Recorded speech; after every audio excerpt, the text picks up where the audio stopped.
साथियों नमस्कार।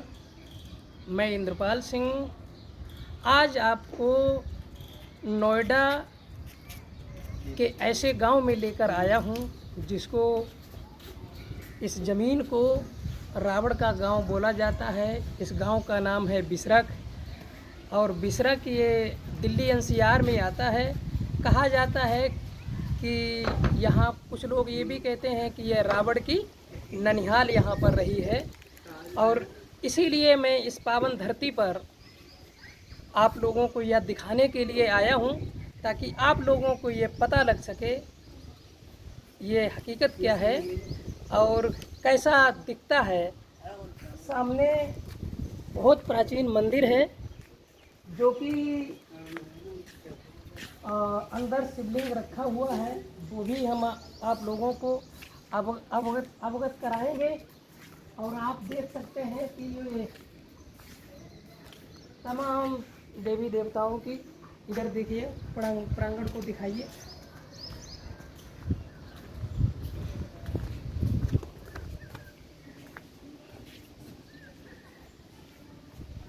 ये दशानन की तस्वीर मूर्ति बनाई गई है, उसके साथ में और भी बहुत सारी प्रतिमा आपको दिखने को मिल जाएंगी। साथ ही साथ यह पावन धरती बहुत ही पवित्र है। इसकी प्राचीनता ऐसे तो बताया जाता है कि हजारों साल पुरानी यह धरती है, लेकिन इसका अतीत और इतिहास हम आपको बताने का प्रयास करेंगे। आइए, जो मूर्ति बनी हुई है उनको थोड़ा कैमरे में कैद कीजिए। बहुत सुंदर सुंदर तस्वीरें बनाई गई हैं। यह शायद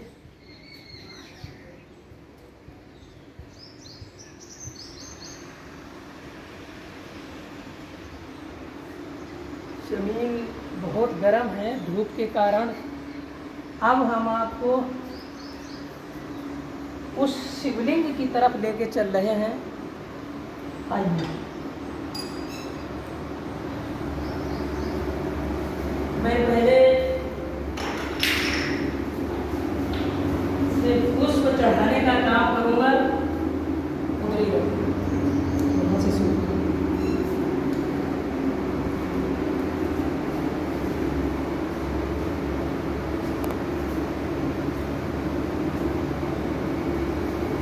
अब मैं आपकी इसकी प्राचीनता आपको दिखाने का प्रयास करूंगा और जो इसका ऐतिहासिक विषय है वो ये है कि मैं इनके कोने गिनती करने का काम करूंगा। 1 2 3 4 5 6 7 8 कोने हैं। अब इसके नीचे अगर आप जाएंगे ना तो 4 कोने हैं। तो यह हम कह सकते हैं कि यह सम्राट अशोक का बनवाया हुआ स्तंभ है और जो 8 कोने बने हैं ये बुद्ध के अष्टांगिक मार्ग हैं। और इसके जो नीचे जमीन में गड़े हुए हैं वह 4 आसन हैं भगवान बुद्ध के। और इस तरीके से विरासत की चोरियाँ होती हैं। मैं आपको बताने का प्रयास इसलिए कर रहा हूँ, हमारा यहाँ मैं आने का मकसद यही है कि भारत के लोगों को जागरूक करने के लिए हम इस वीडियो को शूट कर रहे हैं। तो साथियों, अगर इस चैनल पर आप नए हैं तो इस चैनल को सब्सक्राइब करें, लाइक करें और शेयर करें और पूरे देश में इस वीडियो को फैलाने का काम करें, क्योंकि भारत का गौरवशाली अतीत और इतिहास को कुछ पाखंडी लोगों ने इसको कब्जा करके रखा है। और मैं चारों तरफ से इसको कवर करें। इसके बाद हम आप लोगों को लेके चलेंगे जो यहाँ पर पुजारी जी हैं और इसकी पूजा करवाते हैं। उनसे इसकी प्राचीनता और वो सारी चीज़ें आपको वो लोग क्या बताते हैं।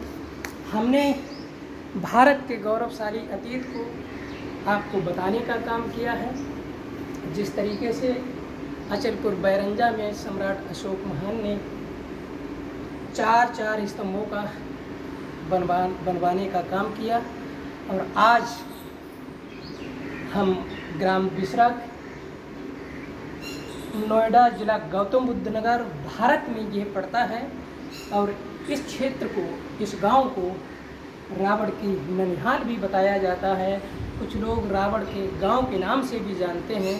तो आज हम आपको, जो लोग यहाँ से, जो पंडित पुजारी जी हैं और इसकी पूजा करवाते हैं, उनसे इसकी प्राचीनता और इसके बारे में जानने का प्रयास करेंगे।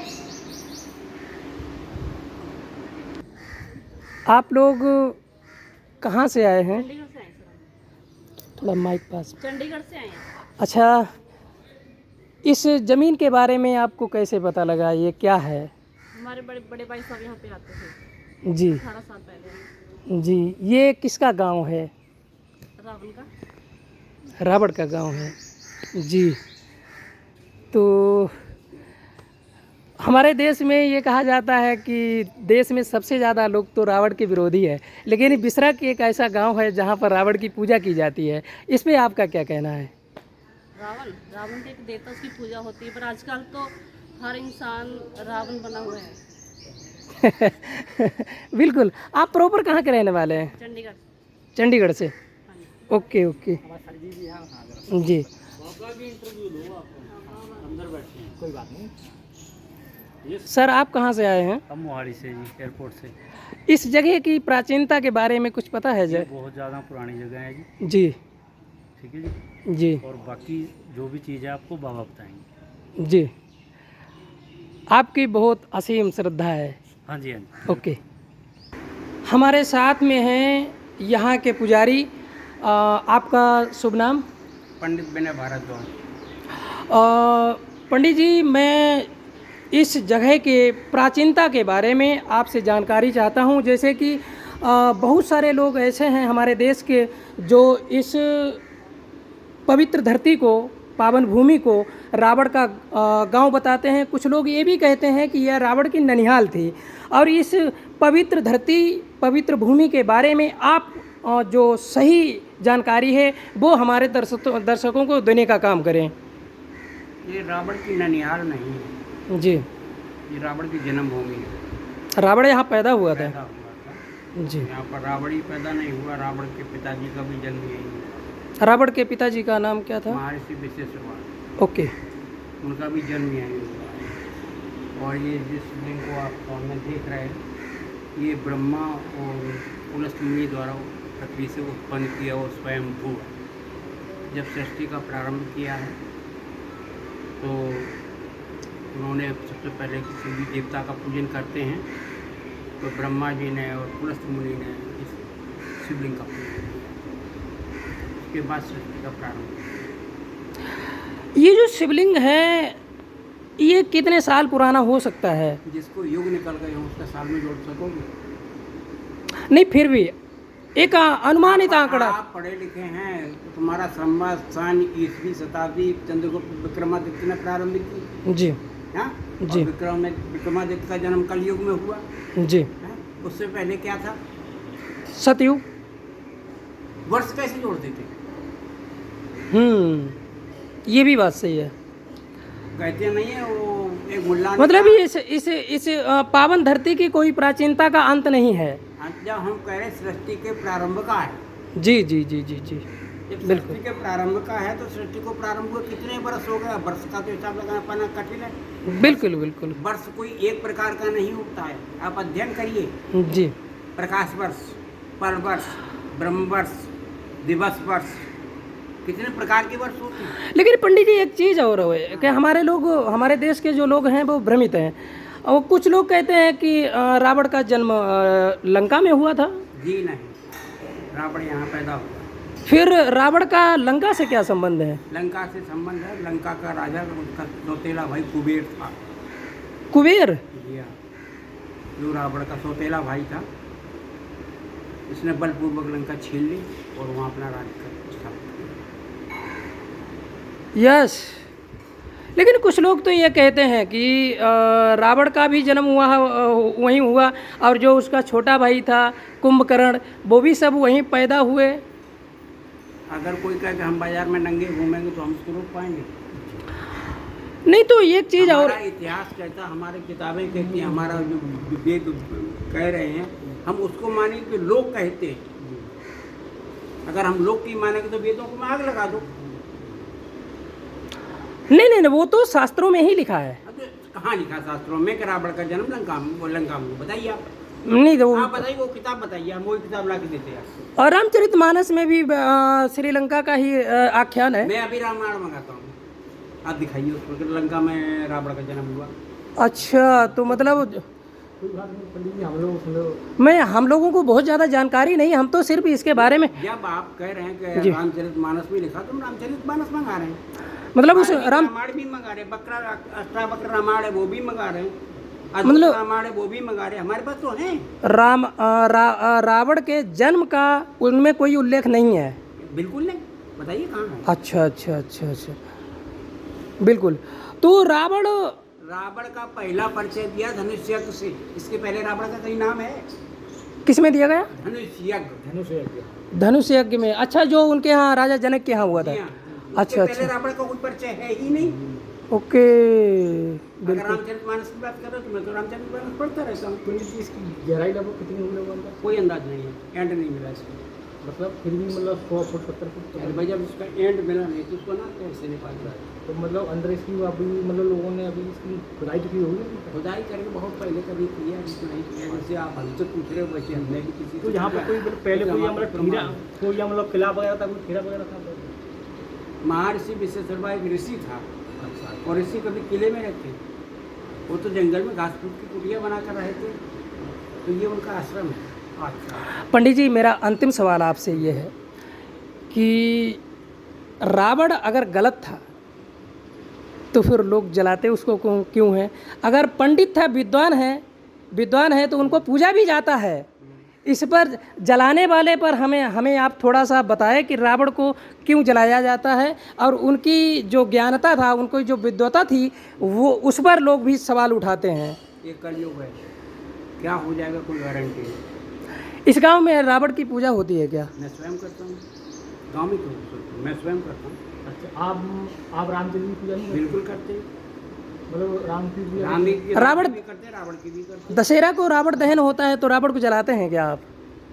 जब यहाँ रामलीला ही नहीं होती। इस गांव में सभी रामलीला नहीं होता। अच्छा, आप गाँव में नहीं, पूरे क्षेत्र में नहीं होता। इस क्षेत्र में कहीं पर रामलीला भी नहीं होता है। आज हम लोग जहाँ पर इस धरती पे आए, बहुत पावन धरती है, और हम जो आए क्योंकि हमें सर ये मतलब कभी मतलब यूट्यूब चैनल पे देखा था किसी पे, तो हम चलो भाई हम देखते हैं, और इस बार सर हम चलो भाई देखते हैं। पंडित जी, आपने बहुत बेबाकी से सारे सवालों के जवाब दिए, इसके लिए आपका बहुत बहुत धन्यवाद। और हमारे साथ में हमारे सहयोगी साथी धनीराम जी हैं, और हमने सोचा कि आज यहाँ का वीडियो कवर करके इसकी जो भूमि की प्राचीनता है वो पंडित जी से जानकर और लोगों को ये बताने का काम करें कि लोग कितने भ्रमित हैं। जी, एक छोटी सी बात बता रहा हूँ जी, कि एक मुल्ला ने कहा कि मेरे अल्लाह ने सूरज 3 दिन में बनाया। जो आप कह रहे हैं उस सबको सवाल का जवाब है। मेरे अल्लाह ने सूरज 3 दिन में बनाया, तो उस बेवकूफ़ से दूसरे ने पूछा, जब 3 दिन बाद बन के तैयार हुआ, उससे पहले वो दिन किससे गिन रहे थे?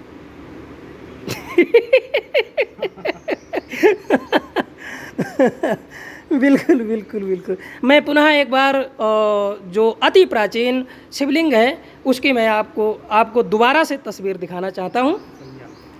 हमारे हाँ भी आई है ना, उनके बारे में। जी,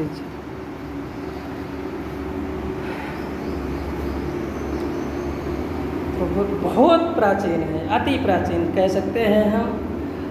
ऊपर गोल है, मुझे लगता है ऊपर 1 फुट के आसपास होगा। 12 इंच से ज़्यादा है शायद। 15 इंच है। हैं? 15 इंच है ना।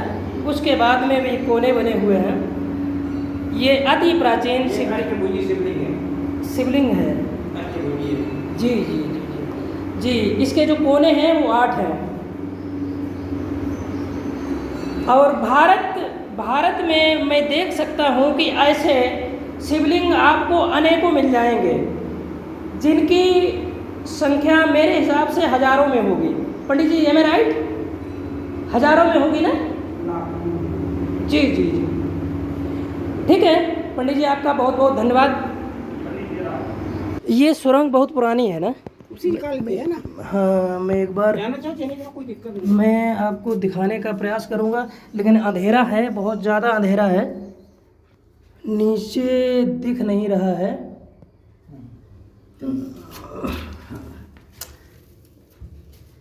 ये इतनी है ना कि और ज़्यादा है? बंद कर दिया। अच्छा, इधर से जाने का रास्ता था, वो बंद कर दिया आपने? बंद कर दिया, तो बैठ चुका है। ओके ओके ओके ओके, ठीक है।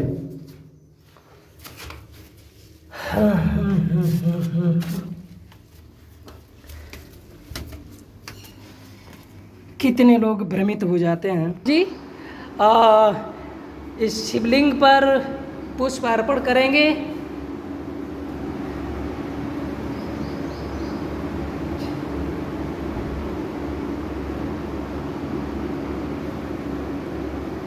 ठीक, यह मंदिर बाद में शायद बनाया गया है।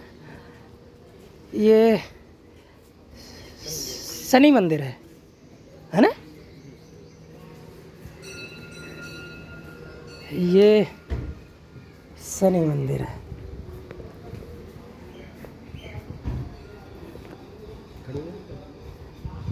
हाँ, हमारे सहयोगी माननीय धनीराम साक्य जी। तो साथियों, आपने देखा किस तरीके से इन पंडित जी ने इस प्राचीनता का बखान किया है, लेकिन सत्य क्या है वो आप लोग जान सकते हैं। मैंने सही है। मैंने आपको पहले भी बताया कि इसकी रियलिटी क्या है, हकीकत क्या है, इसका गौरवशाली अतीत और इतिहास मैंने आपको पहले ही बताया था। और मैं पुनः आप लोगों से निवेदन करता हूँ, अपील करता हूँ यहाँ भगवान को गौतम बुद्ध कि यहाँ पर कभी न कभी गौतम बुद्ध आए थे और उन्होंने यहाँ पर धम्म उपदेश दिया। उसके बाद में सम्राट अशोक महान ने उनके 84,000 धम्म स्कंदों पर स्तूप बनवाए या स्तंभ बनवाए। ये वही चीज़ें हैं। साथियों, ज़्यादा से ज़्यादा इस वीडियो को शेयर करें और चैनल को सब्सक्राइब करें। आपका बहुत बहुत धन्यवाद।